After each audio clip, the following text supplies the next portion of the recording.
Morning!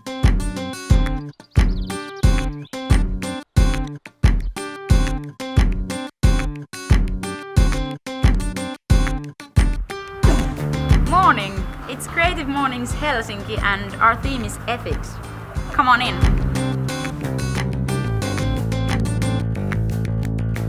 Good morning. It's very, very nice to be here. So thank you for the invite. I thought of sharing 3 stories with you, if that's okay. They all about ethics from a slightly different angle, but they're also very, very much intertwined.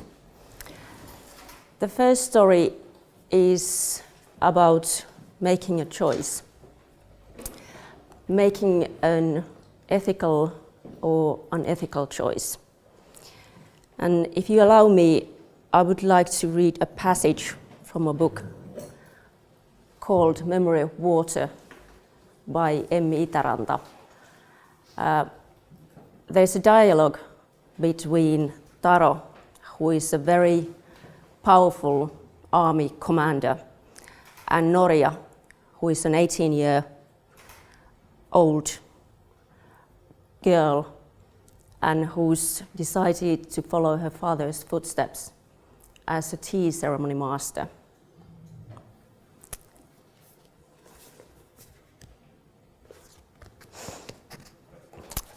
I was alone, and I said the only thing I could.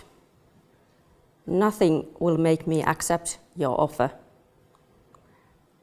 Taro lifted the teacup to his lips, drained it slowly, wiped his mouth, and placed the cup on the floor. Is that your final word? He asked. Think carefully. There won't be another chance. It is. Taro nodded. The finality of the gesture echoed in the walls of the narrow room. He got to his feet, and his shadow fell over me. For a moment, it merged with me, as if it was my own. I moved across the floor to the visitor's entrance and opened it slightly for Taro. He kneeled down again and was just about to crawl out to the veranda, but stopped and turned towards me.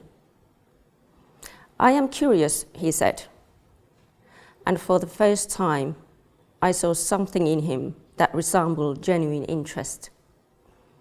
Why? Do you believe that there is some reward waiting for you in another life or afterlife if you do what you imagine is the right thing? No, I said. I believe that we must make hard choices every day, despite knowing that there is no reward. Why? He repeated. Because if this is all there is, it is the only way to leave a mark of your life that makes any difference. Taro did not nod, did not smile, did not sneer. He just looked and turned again to go. I'm curious too, I said, and he stopped. If you don't believe in rewards, if you know even your power will fade, why do you keep hoarding it and doing things you know to be wrong? Taro did not stir at my question. He was quiet. I heard his breathing in the humid air of the hut, and I imagined there was a nearly unnoticeable quiver in his expression, but I was probably wrong. He was looking away, and when he turned his face towards me again, it was only cold glass and stone I saw. Because if this is all there is, he finally said, I might as well enjoy it while it lasts.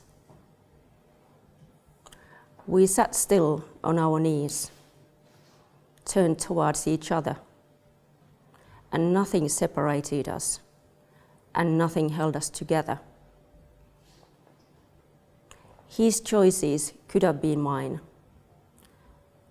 All shadows share the same color, and they all disappear in the dark. I read this book a while ago, but I've been reading this passage over and time again. And to me, it gives strength at times of weakness. And when you feel that, what does it matter? My role in this life, in this universe, is so tiny, tiny, tiny, that does it really make any difference what I do? And then this 18-year-old girl who was literally walking to her death, not accepting Taro's offer. She was signing off her own death. And still she chose to do so, because that was the kind of mark that she wanted to leave of her life. And I think it is enormously important, and I doubt that I wouldn't have the same strength as Noria did. I would have probably, shied away from death and chosen an easier path, and not even believing that there will be a reward, if not in this life, not even in afterlife, and still doing what you feel is the right thing to do. So to me, that's the kind of sort of a lesson and something I come back to many times a week, literally.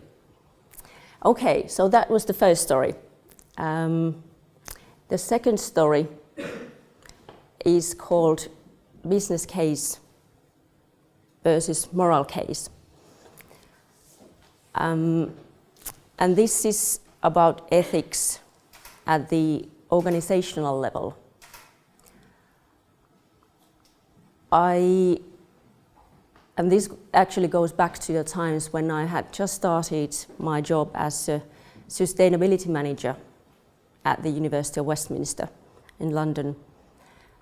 And I had a chance to participate in this course called Sustainability Leadership. At the time, I was very much into anything that had to do with sustainability. I still am, don't get me wrong, but I think that I was kind of I'd say probably a kind of a preacher at the time, the person who was really sort of nagging and telling everybody to turn off lights because it saves us energy, and something like, oh, come on, just be quiet. We have more important things to do. I know, turning lights off is important, but really sort of give us a break type of thing.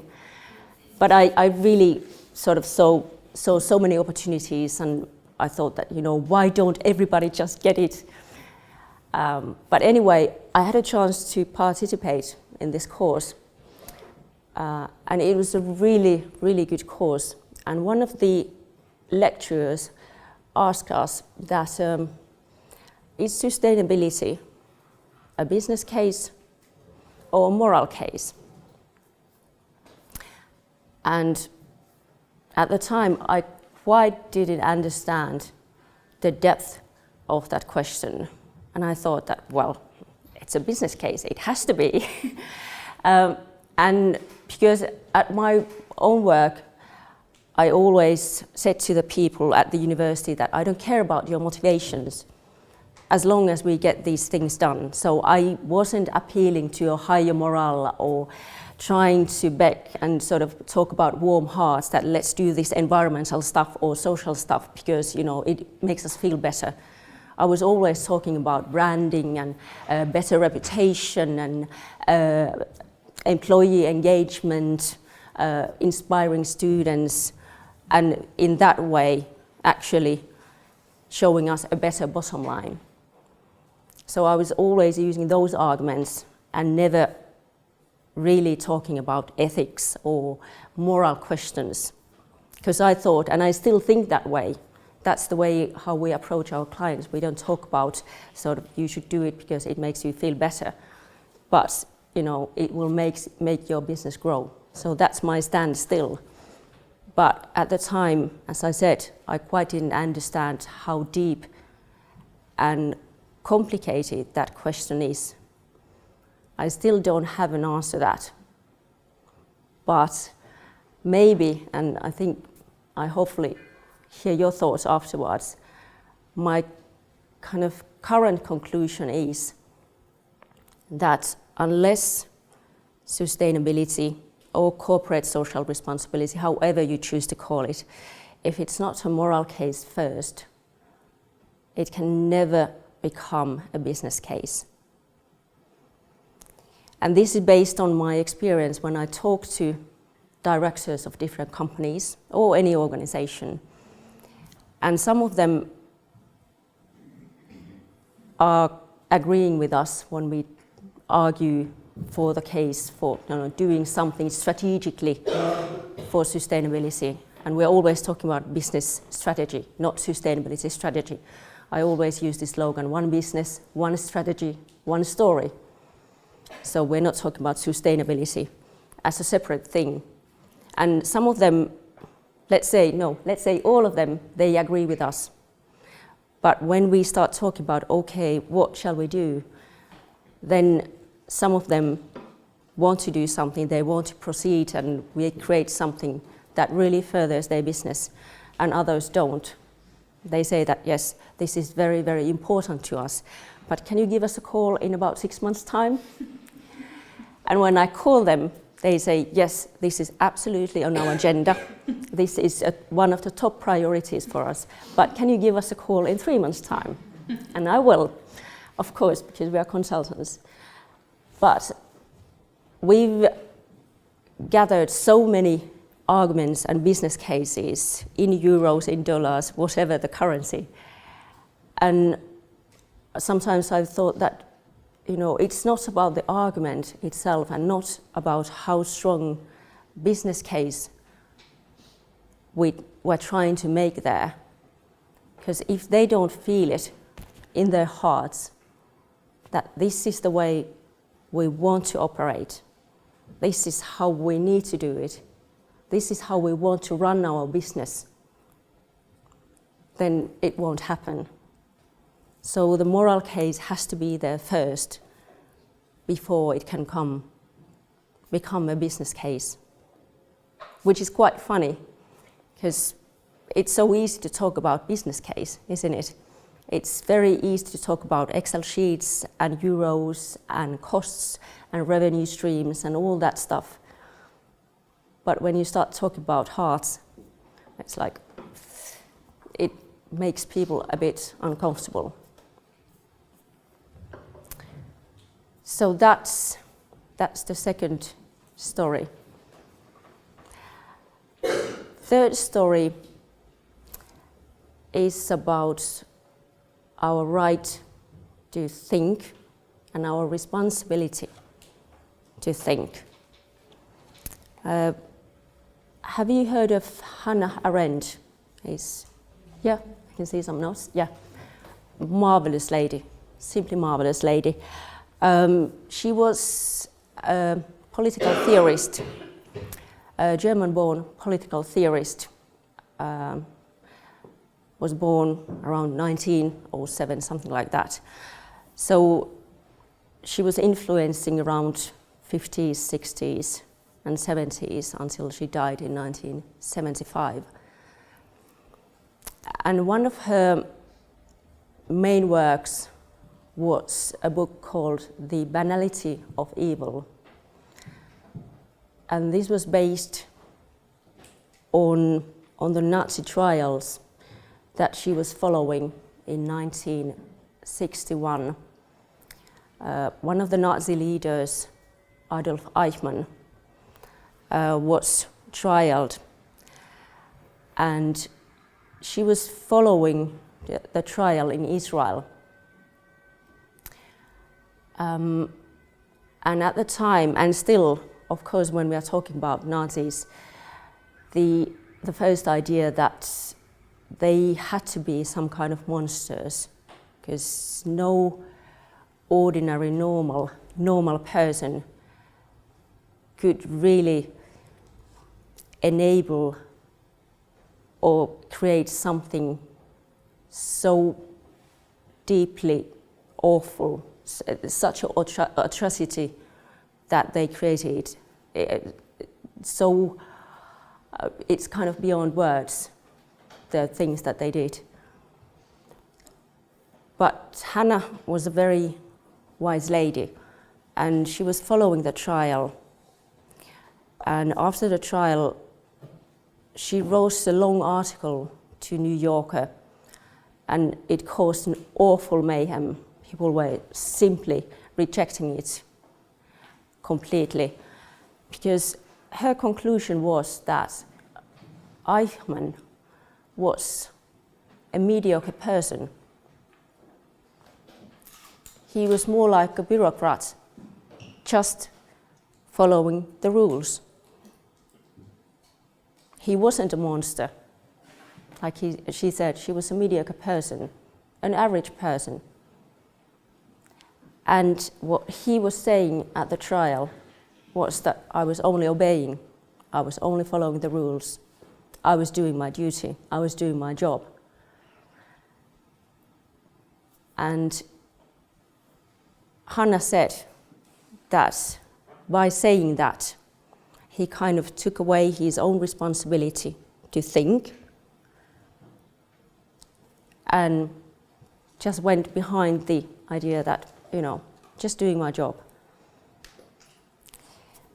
And I think this message, once again, our responsibility to think critically, reflect, be curious, think independently, is so important nowadays, especially when we are having these very weird debates around refugees, which go directly to human dignity. What is the value of human being? Is it our right and responsibility to help each other or not? And it's so easy kind of not to think, because as you know all that, you wake up in the morning, you do your usual stuff, and then you go to work or for your studies, Most of the stuff you do on autopilot, and change in all its forms, it's kind of energy consuming. So if you don't really stop and think, then it is very easy to go with the flow. It feels good. We all do it. And we can't be sort of questioning ourselves all the time, otherwise it would crumble our identity, right? You can't be doing that. That's not what I'm saying. But sort of every now and then thinking, is this who I am? Is this really how I want to behave? Is this really the job that I want to do? And I think that all of us can make that choice every single day, and actually many times a day. Do I want to be part of this group or this group? Do I want to be part of the solution or the problem? I'm not saying do I want to be sort of on the good side or bad side, because I think that's too simplistic. Life is far more complex than that. I think there's no black and white, and sometimes I'm kind of, I was, young when in the early 80s, and sometimes I'm missing those days because life seemed to be very black and white. We didn't have these global problems. Of course we did, but because there was no internet, we were not so aware of them. So we had these marvelous TV series and thought that, this is it. We want to have a good life. We want to have a better life than our parents. And it was very straightforward.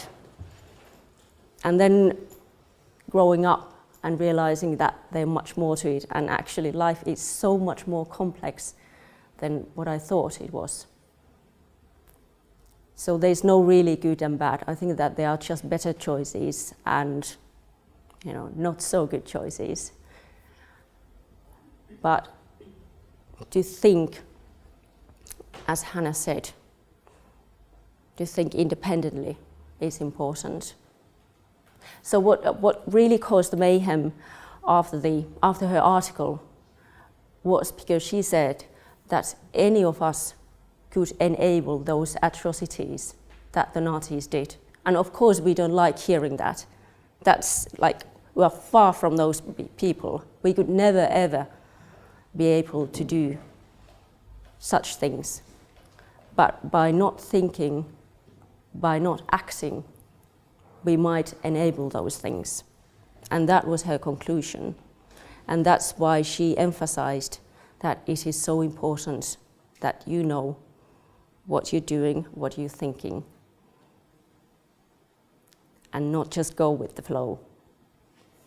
And I think, once again, if you're thinking that does it make any difference, because we all have those choices many times a day, then think about Hannah Arendt and her advice, because I think it's a very, very wise piece of advice. I'm not actually talking about any grand things that, you should be the Secretary of the United Nations to be able to change the world. That's not what I'm saying.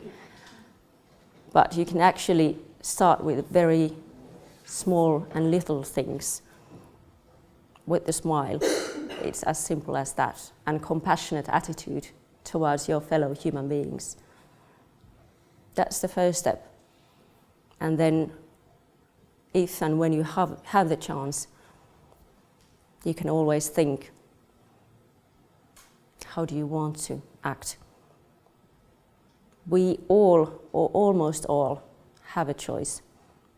And I'd like to say that all of us in Finland, at least, I know that people have very tough conditions in various parts of the world.